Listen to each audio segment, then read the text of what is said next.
फैसलाबाद में लीगी रहनुमा आबिद शेर अली की जानिब से वोट कास्ट करने के दौरान वीडियो बनाने पर रिटर्निंग ऑफिसर ने आज वजाहत के लिए तलब कर लिया। रिटर्निंग ऑफिसर PP 116 फैसलाबाद ने साबिक MNA आबिद शेर अली को वोट की राजदारी पामाल करने पर नोटिस जारी कर दिया।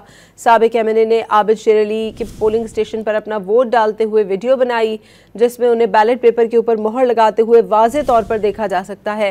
रिटर्निंग ऑफिसर ने कहा कि बैलेट पेपर पर मोहर लगाते हुए तस्वीर या वीडियो बनाना वोट की राजदारी को पामाल करना है, जो कि कानूनन जुर्म है।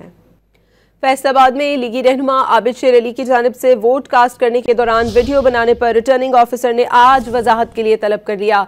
रिटर्निंग ऑफिसर PP 116 फैसलाबाद ने साबिक MNA आबिद शेर अली को वोट की राजदारी पामाल करने पर नोटिस जारी कर दिया।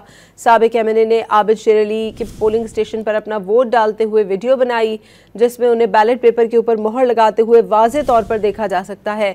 रिटर्निंग ऑफिसर ने कहा कि बैलेट पेपर पर मोहर लगाते हुए तस्वीर या वीडियो बनाना वोट की राजदारी को पामाल करना है, जो कि कानूनन जुर्म है।